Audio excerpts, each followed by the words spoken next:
अभी आपने न्यूटन साहब की कहानी यूके की जुबानी सुनी। अब हम देखेंगे कि आगे, और आप चैनल को जरूर सब्सक्राइब किए होंगे, ये तो मुझे पक्का है। अब हम आगे देखेंगे कि ये जो यूनिवर्सल लॉ ऑफ ग्रेविटेशन अभी हमने पढ़ा, इसकी इम्पोर्टेंस क्या है, इसका यूज क्या है, क्यों हम पढ़ते हैं, तो इसकी इम्पोर्टेंस के विषय में थोड़ा डिस्कस कर लें। ये इम्पोर्टेंट है, चलो हम देखते हैं। यूनिवर्सल लॉ ऑफ ग्रेविटेशन या ये ग्रेविटेशनल फोर्स ना होता तो हम जमीन पर खड़े ही ना हो पाते भाई। जमीन पर जितनी भी चीजें ग्राउंड पर रुकी हुई हैं, टिकी हुई हैं, वो सब इस ग्रेविटेशनल अट्रैक्शन फोर्स से हैं। अगर ये फोर्स ना होता तो अर्थ पर जितनी भी ऑब्जेक्ट है ये इस पर टिक ना पाती, इस पर ये रुक ना पाती। इसका मतलब ये हो गया कि अर्थ पर जितनी बॉडी रुकी हुई हैं वो अर्थ के ग्रेविटेशनल फोर्स की वजह से हैं। दूसरा पॉइंट, अर्थ का जो एटमॉस्फेयर है वो ग्रेविटेशनल फोर्स की वजह से है। अगर ग्रेविटेशनल फोर्स ना होता तो अर्थ का एटमॉस्फेयर ना होता। आप मून पर चले जाइए, मून पर एटमॉस्फेयर नहीं है। रीजन क्या है कि मून का ग्रेविटेशनल फोर्स कम है अर्थ से, तो वो एयर के मॉलिक्यूल को नहीं रोक पाता और वो उससे बाय बाय टाटा बोल के चले जाते हैं। तो मून पर कोई एटमॉस्फेयर नहीं है। तीसरी बात, जो ये ओशन में और सी में टाइड्स आते हैं, means rising of the water due to the attraction of the sun and moon, moon और सन के अट्रैक्शन की वजह से जो ओशन और सी है उसमें जो वाटर है वो बहुत ऊपर तक राइज करते हैं, फिर नीचे आते हैं, जिनको हम टाइड्स बोलते हैं, हिंदी में जिनको हम ज्वार भाटा बोलते हैं। तो वो टाइड्स जो हैं वो सन और मून के ग्रेविटेशनल फोर्स की वजह से आते हैं। अगली बात, मून अर्थ के चारों ओर रिवॉल्व करता है ग्रेविटेशनल फोर्स की वजह से, अर्थ सन के चारों ओर रिवॉल्व करते ही ग्रेविटेशनल फोर्स की वजह से। पूरा सोलर सिस्टम बना हुआ है ग्रेविटेशनल फोर्स की वजह से। अगर ये फोर्स ना होता तो ये हमारे सोलर सिस्टम की स्ट्रक्चर पॉसिबल ना होती। अगली बात, रेन ड्रॉप्स नीचे गिरते हैं, स्नोफॉल नीचे गिरते हैं, रिवर फ्लो करती हैं, जो प्लांट होते हैं उनकी रूट्स नीचे की तरफ जाती हैं, हमारा वेट होता है। इन सब का रीजन भी ग्रेविटेशनल फोर्स है। अगर ग्रेविटेशनल फोर्स ना होता तो ये सारी फिनोमिना, ये सारी इवेंट्स ना होती। ओके, तो चलो देखें ग्रेविटेशनल फोर्स की क्या इंपॉर्टेंट है। तो importance of universal law of gravitation, universal law of gravitation या ग्रेविटेशनल फोर्स की क्या इंपॉर्टेंस है। Number one, the force that binds us to the earth, means यही ग्रेविटेशनल फोर्स है जो हमें अर्थ से बांधे रखता है, हमें बाइंड किए रखता है। अगर ये फोर्स ना होता तो हम ऐसे स्पेस में तैर रहे होते जहां हमारा कोई वेट ना होता। तो यही फोर्स है जो हमें अर्थ से बाइंड किए हुए है, मीन्स हमें बांधे हुए है।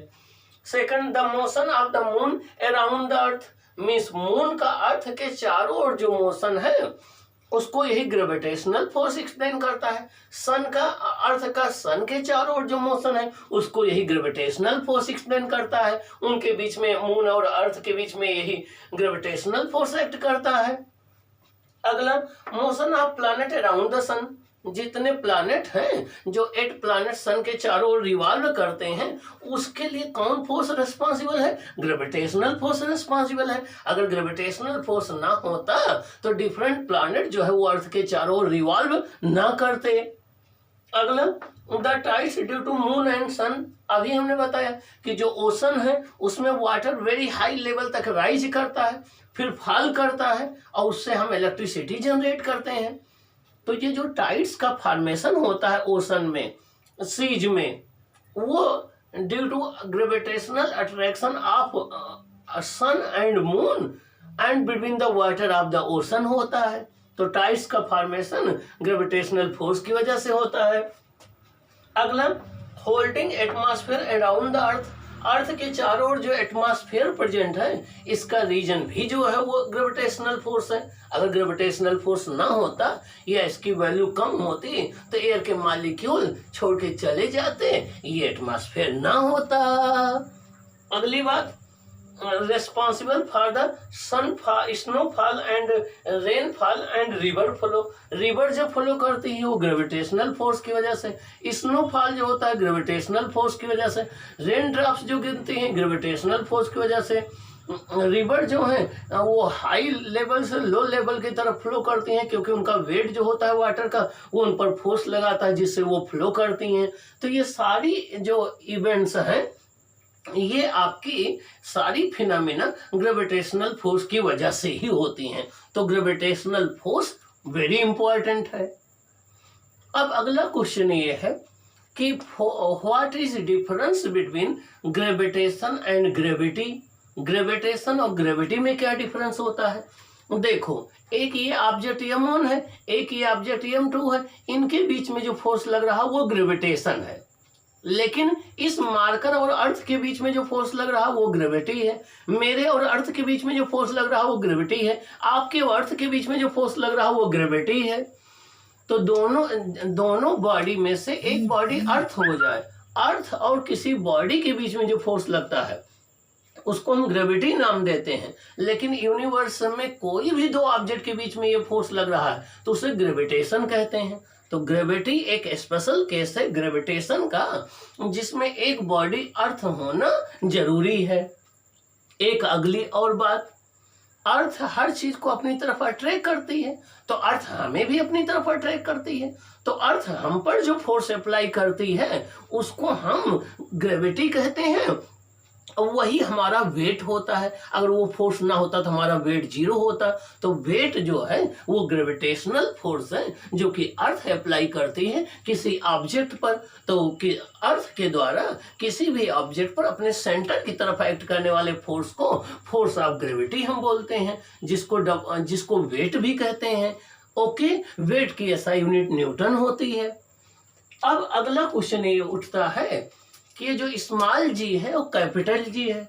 स्मॉल जी होता है एक्सेलरेशन ड्यू टू ग्रेविटी। जब कोई बॉडी अर्थ की तरफ गिर रही होती है तो उसकी स्पीड लगातार इंक्रीज होती जाती है। जब कोई बॉडी अर्थ से ऊपर की ओर फेंकी जाती है तो उसकी स्पीड लगातार डिक्रीज होती जाती है, हाईएस्ट पॉइंट पर उसकी वेलोसिटी 0 हो जाती है। इसका मतलब ही हो गया, और आपको पता है कि किसी बॉडी की वेलोसिटी तभी चेंज होगी जब फोर्स लगेगा। इसका मतलब ये हो गया कि अर्थ हर एक बॉडी पर एक फोर्स अप्लाई करती है, उस फोर्स की वजह से उसकी वेलोसिटी चेंज होती है, और जहां फोर्स लगेगा वहां एक्सेलरेशन आएगा जरूर। तो जब कोई बॉडी अर्थ के फोर्स ऑफ ग्रेविटी में मूव कर रही हो तो उसमें जितना एक्सेलरेशन प्रोड्यूस होता है अर्थ की वजह से उसे हम बोलते हैं एक्सेलरेशन ड्यू टू ग्रेविटी। जब कोई बॉडी अर्थ की तरफ फॉल कर रही होती है या अर्थ से दूर जा रही होती है तो उसमें जितना एक्सेलरेशन प्रोड्यूस होता है उसे एक्सेलरेशन ड्यू टू ग्रेविटी कहते हैं। इसको किससे डिनोट करते हैं? स्मॉल जी से। तो क्वेश्चन ये है कि स्मॉल जी और कैपिटल जी में क्या डिफरेंस है? स्मॉल जी कैपिटल जी में क्या डिफरेंस है? स्मॉल जी का मतलब स्मॉल जी साहब, नाम क्या? Acceleration due to gravity. Capital G का मतलब कैपिटल जी साहब, नाम क्या? Universal gravitational constant. तो आइए हम डिफरेंस देखते हैं कि दोनों में क्या है। इसको एक टेबल के फॉर्म में देखेंगे, आपको नोट भी बनाना है, इसको प्रिपेयर भी करना है, एग्जाम में राइट करना है, टॉपर बनना है और फिर चैनल को सब्सक्राइब करना है। देखिए क्या डिफरेंस है स्मॉल जी कैपिटल जी में। हेडिंग है difference between capital G and small G. Difference between capital G and small G. Capital G का नाम बोलो बच्चों, universal gravitational constant. Universal gravitational constant. Small G का नाम बोलो बच्चों, acceleration due to gravity. Acceleration due to gravity. तो देखिए इसका नाम है it is universal gravitational constant. ये यूनिवर्सल ग्रेविटेशनल कांस्टेंट है। It is acceleration due to gravity. ये अर्थ की वजह से प्रोड्यूस होने वाला एक्सेलरेशन है जिसे आप एक्सेलरेशन ड्यू टू ग्रेविटी कहते हो। It is scalar quantity. ये एक स्केलर क्वांटिटी है। It is a vector quantity. ये एक वेक्टर क्वांटिटी होती है। Direction is toward the centre of the earth. Means जो स्मॉल जी है वो एक वेक्टर क्वांटिटी है, उसमें मैग्नीट्यूड होता है 10 मीटर पर सेकंड स्क्वायर। डायरेक्शन हमेशा होती है toward the centre of the earth, toward the centre of the अर्थ। तो स्मॉल जी एक वेक्टर क्वांटिटी है, डायरेक्शन किधर है, toward the centre of the earth है, तो स्मॉल जी एक वेक्टर क्वांटिटी हो गया, direction toward the centre of earth हो गया। नेक्स्ट पॉइंट, कैपिटल जी की एसआई यूनिट क्या है, न्यूटन मीटर स्क्वायर पर KG square, newton metre square पर केजी स्क्वायर। स्मॉल जी की यूनिट क्या है, वही जो एक्सेलरेशन की यूनिट क्या होती है, मीटर पर सेकंड स्क्वायर, क्या मीटर पर सेकंड स्क्वायर, किसकी यूनिट, स्मॉल जी की यूनिट। अगला, it is constant and its value does not depend upon the mass of the body, size and shape of the body, the medium between the body, place and time and distance between the body। Means capital G तो constant है, इसकी value ना तो दोनों body के मास पर depend करती है, ना दोनों बॉडी के साइज और शेप पर डिपेंड करती है, ना प्लेस पर डिपेंड करती है, ना टाइम पर डिपेंड करती है, ना दोनों बॉडी के बीच डिस्टेंस पर डिपेंड करती है, ना मीडियम पर डिपेंड करती है कि दोनों बॉडी के बीच में एयर है या वाटर है या कोई और मीडियम है, मीडियम पर भी डिपेंड नहीं करती है। ये यूनिवर्सल कांस्टेंट है, कभी नहीं चेंज होती है। लेकिन स्मॉल जी के साथ ऐसा नहीं है। देखिए, it is not constant, its value changes from place to place and with distance। जो स्मॉल जी है, जिसको एक्सेलरेशन ड्यू टू ग्रेविटी कहते हो, वो कांस्टेंट नहीं है, उसकी वैल्यू प्लेस से प्लेस चेंज होती है। देखिए, अर्थ के सरफेस पर स्मॉल जी की वैल्यू कितनी होती है, 9.8 मीटर पर सेकंड स्क्वायर। कितना, 9.8 मीटर पर सेकंड स्क्वायर। और स्मॉल जी की वैल्यू मैक्सिमम कहाँ होती है बच्चों, अर्थ के पोल पर। कहाँ होती है, poles of the earth, north और साउथ पोल पर। मिनिमम कहाँ होती है, इक्वेटर पर। मिनिमम कहाँ होती है, इक्वेटर पर। जीरो कहाँ होती है, अर्थ के सेंटर पर। अर्थ के सेंटर पर स्मॉल जी जीरो, मैक्सिमम वैल्यू पोल्स पर, मिनिमम वैल्यू इक्वेटर पर। अर्थ से ऊपर जाने पे स्मॉल जी डिक्रीज होता है, अर्थ से नीचे जाने पे स्मॉल जी डिक्रीज होता है। और मून पर स्मॉल जी की वैल्यू जितनी अर्थ है उसका 1/6 होती है। मून पर स्मॉल जी की वैल्यू जितना अर्थ पर है उसका 1/6 होती है। देखिए g/6 कितनी वैल्यू है मून पर, 1.67 मीटर पर सेकंड स्क्वायर। कितनी, 1.67 मीटर पर सेकंड स्क्वायर, जबकि अर्थ पर कितना है, 9.8 मीटर पर सेकंड स्क्वायर। अगला डिफरेंस क्या है, जी मैक्सिमम कहाँ है, पोल्स पर। जी मिनिमम कहाँ है, इक्वेटर पर। जी अर्थ के सेंटर पर कितना है बच्चों, जीरो। अब नेक्स्ट पॉइंट देखिए, कैपिटल जी की वैल्यू कितनी होती है, 6.67 into 10 to the power -11।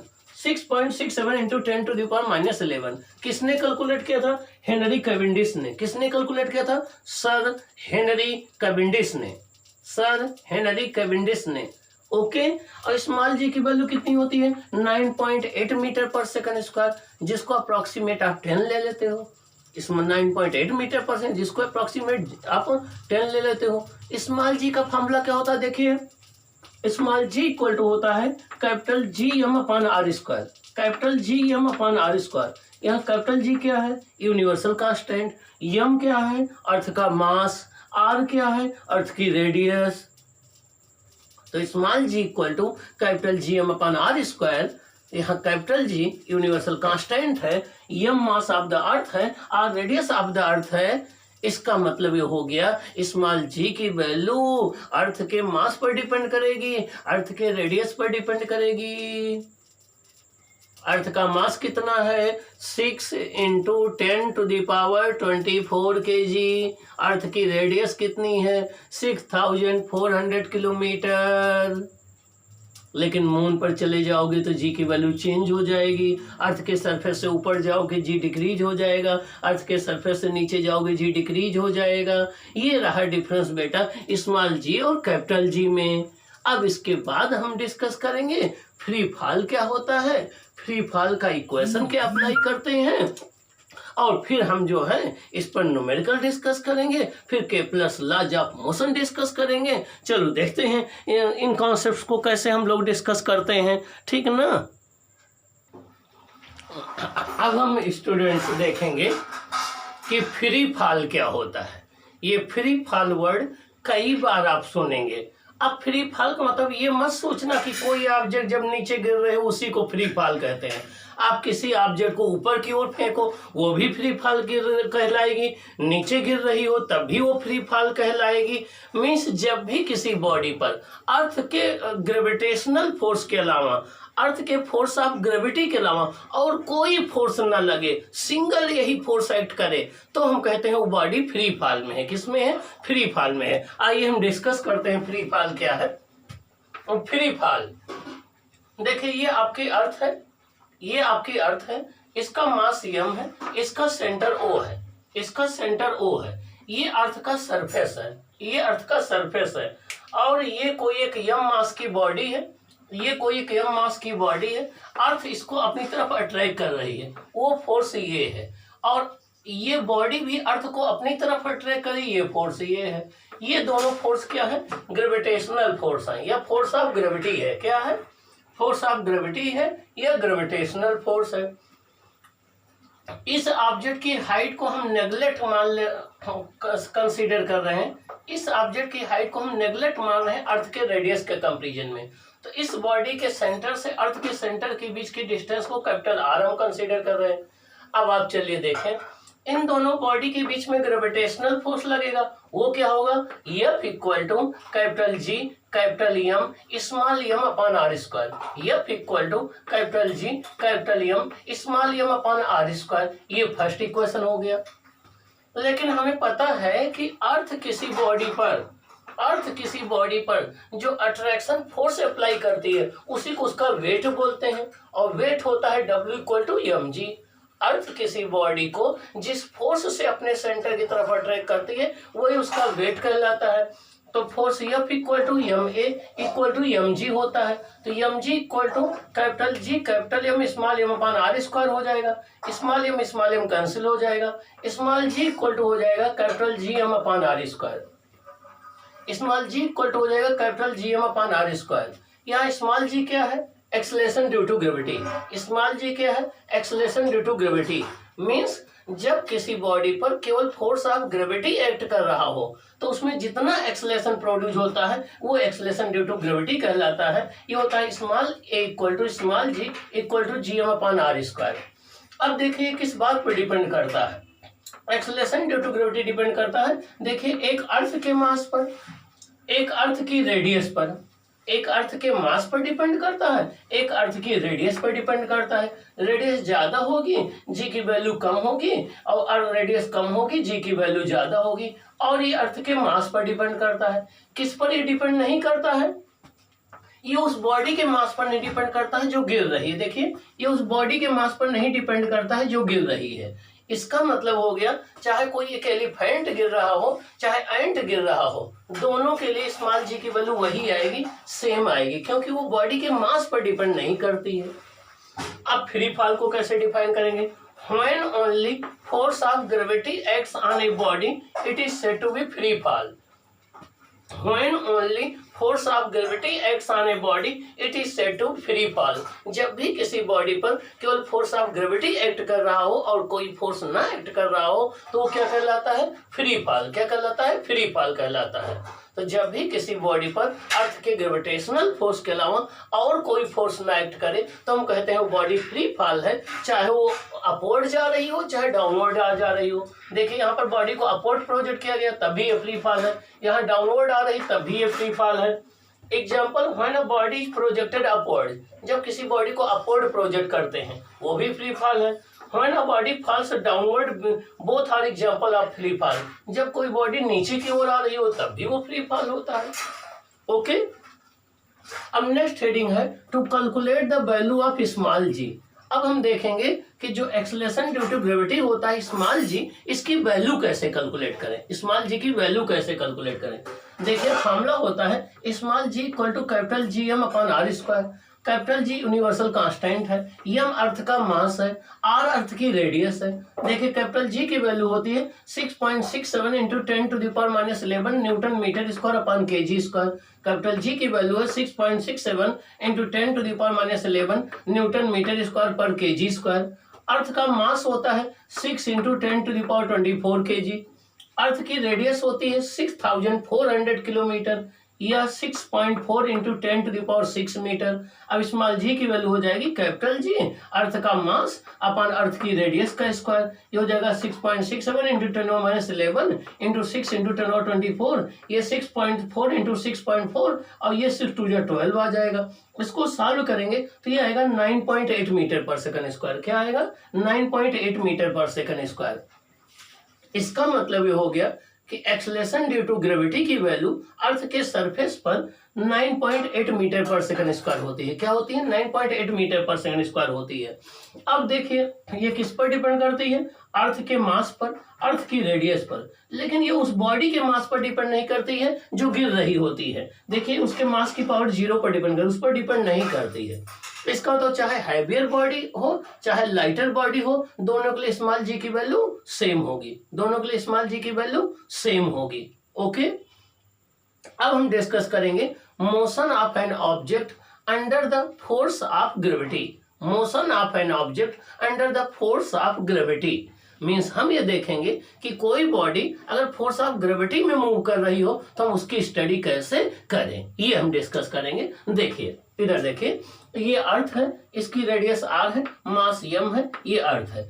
m मास की एक बॉडी अर्थ की तरफ ये u वेलोसिटी से गिर रही है, acceleration due to gravity a कितना है? g है।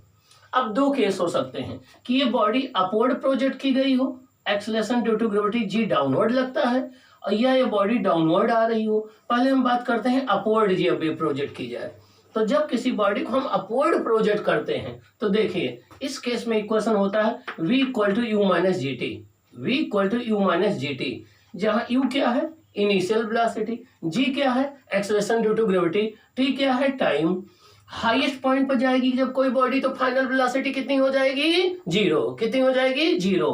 तो 0 इक्वल टू हो जाएगा 0 equal to u minus g t, तो t इक्वल टू क्या आ जाएगा? u upon g. इतना टाइम लगेगा बॉडी को हाईएस्ट पॉइंट पर जाने में। अगर आप किसी बॉडी को यू वेलोसिटी से अपवर्ड प्रोजेक्ट करते हो तो उसको मैक्सिमम हाइट तक जाने में टाइम लगेगा t equal to U upon G. अब हम सेकंड इक्वेशन की बात करें, S equal to U T plus half A T square होता है।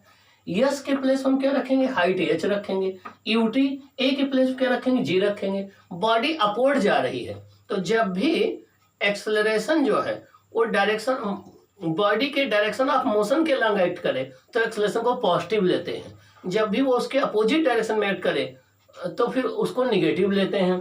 तो यहाँ हो जाएगा H equal to you T minus half G T square, H equal to हो जाएगा U T minus half G T square. अगर यू को हम 0 ले लें तो H equal to U T plus half G T square, तो U 0 ले लोगे तो यू टी 0 हो जाएगा, H equal to half G T square आ जाएगा। यहाँ से टाइम टी इक्वल टू क्या आ जाएगा? 2h अपान जी। टाइम टी क्या आ जाएगा? 2h अपान जी। देखिए ये टाइम बॉडी के मास पर डिपेंड नहीं कर रहा है, ये टाइम बॉडी के मास पर डिपेंड नहीं कर रहा है। किस पर डिपेंड कर रहा है? हाइट पर। और किस पर डिपेंड कर रहा है? जी पर। किस पर डिपेंड कर रहा है? हाइट पर। और किस पर डिपेंड कर रहा है? जी पर। इसका मतलब क्या हुआ? देखो ये कोई एक बिल्डिंग है, ये कोई एक बिल्डिंग है, यहाँ से एक हैवी मास को ड्रॉप किया गया, यहाँ से एक लाइटर मास को ड्रॉप किया गया, और वैक्यूम है, एयर भी नहीं है, तो ये दोनों सेम टाइम पर अर्थ पर सेम वेलोसिटी से पहुंचेंगे। एक हैवी मास की बॉडी को एक लाइटर मास की बॉडी को सेम हाइट से ड्रॉप किया गया, वैक्यूम है, एयर भी प्रेजेंट नहीं है, तो दोनों अर्थ पर साथ साथ आएंगे, दोनों अर्थ पर साथ साथ आएंगे, सेम वेलोसिटी से आएंगे। लेकिन अगर एयर प्रेजेंट होगी तो उस केस में हैवी बॉडी पहले आ जाएगी, लाइटर बॉडी बाद में आएगी। तो अगर एक पेपर हो एक कॉइन हो, दोनों को सेम हाइट के बिल्डिंग से ड्रॉप किया जाए, तो अगर वैक्यूम होगा, एयर एब्सेंट होगा, तो दोनों साथ साथ अर्थ पर पहुंचेंगे, सेम स्पीड से पहुंचेंगे। लेकिन अगर एयर होगी तो पेपर पर एयर का अपथर फोर्स ज्यादा होगा, फिर पेपर देर से आएगा और हैवियर बॉडी पहले चली आएगी। तो अगर एयर प्रेजेंट होगी तो हैवियर बॉडी पहले आएगी, अगर एयर एब्सेंट होगी तो उस केस में दोनों बॉडी साथ साथ अर्थ पर आएंगी। तो जब भी दो डिफरेंट मास की बॉडी को सेम हाइट से ड्रॉप किया जाए तो दोनों साथ साथ अर्थ पर सेम स्पीड से आती हैं। अब हम अपवर्ड प्रोजेक्ट का, यहाँ ये देखिए ये बॉडी डाउनवर्ड फॉल कर रही है, यहाँ ए इक्वल टू जी है, तो इसके लिए क्वेश्चन आएगा v equal to u plus j t, h equal to U T plus half G T square, v square equal to u square plus 2gh। Means जहां जहां आप ए यूज करते थे वहां वहां जी आ जाएगा, जहां जहां यस यूज करते थे वहां वहां एच आ जाएगा। अपवर्ड प्रोजेक्ट करोगे तो जी को माइनस में लोगे, डाउनवर्ड प्रोजेक्ट करोगे तो जी को प्लस में लोगे। अब आप देखिए यहाँ पर देखिए हाईएस्ट पॉइंट पर v कितना हो जाएगा, फाइनल सेकंड इक्वेशन है। थर्ड इक्वेशन है v square equal to u square plus 2s। Third equation है v square equal to u square plus 2s।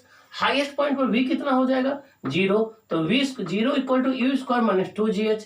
तो यहाँ से h क्या आ जाएगा you square upon 2g। h क्या आ जाएगा यू स्क्वायर अपॉन 2g। तो जब किसी बॉडी को यू वेलोसिटी से अपवर्ड प्रोजेक्ट किया जाए तो उसकी मैक्सिमम हाइट होती है h equal to u square upon 2g। क्या h equal to u square upon 2g आ जाएगा। और यहाँ से टाइम निकाल सकते हैं, देखिए t equal to square root 2h upon g है। ये टाइम मास पर डिपेंड नहीं करता है। इसका मतलब डिफरेंट मास की बॉडी को सेम हाइट से ड्रॉप किया जाए तो दोनों साथ साथ अर्थ पर पहुंचेंगी, मींस दोनों को सेम टाइम लगेगा, दोनों सेम स्पीड से गिरेंगी। ओके। तो ये रहा फ्री फॉल का डिस्कशन, ये रहा आपका कैलकुलेशन ऑफ स्मॉल जी का डिस्कशन, ये रहा motion of an object under the force of gravity का डिस्कशन। तो आपको याद रखना है कि जब भी कोई बॉडी इस तरीके से फॉल करे कि उस पर केवल अर्थ का ग्रेविटेशनल फोर्स लग रहा हो और कोई फोर्स ना लग रहा हो तो उसे हम बोलते हैं फ्री फॉल। फ्री फॉल के केस में एक्सेलरेशन जी के इक्वल लिया जाता है, और जब एक्सेलरेशन मोशन की डायरेक्शन में हो तो एक्सेलरेशन को पॉजिटिव लेते हैं, जब एक्सेलरेशन मोशन के अपोजिट डायरेक्शन में हो तो एक्सेलरेशन को निगेटिव लेते हैं। ओके। तो इससे आप न्यूमेरिकल सॉल्व कर लेंगे, ये आपके न्यूमेरिकल सॉल्व करने के लिए इंपॉर्टेंट है। तो अगर आपसे पूछा जाए कि कोई एक बड़ी बिल्डिंग है, वहां से हम एक कॉइन को गिरा रहे हैं, एक पेपर को गिरा रहे हैं, बताइए कौन जल्दी आएगा। तो अगर एयर या वैक्यूम होगा तो दोनों साथ साथ जमीन पर आएंगे, एक ही स्पीड से आएंगे। लेकिन अगर एयर प्रेजेंट होगी तो एयर का थ्रस्ट फोर्स ज्यादा होगा, पेपर बाद में आएगा और कॉइन जल्दी आ जाएगा। तो एयर के प्रेजेंस में हैवी चीज जल्दी गिरती है और लाइटर चीज देर में गिरती है, लेकिन एयर के एब्सेंट में दोनों साथ साथ गिरती हैं, एक ही स्पीड से जमीन से आकर के टकराएंगी। ओके। अब इसके बाद हम लोग डिस्कस करेंगे कि मास क्या है, वेट क्या है, मास और वेट में डिफरेंस क्या है, और किसी ऑब्जेक्ट का वेट मून पर निकालेंगे। क्या निकालेंगे? मून पर।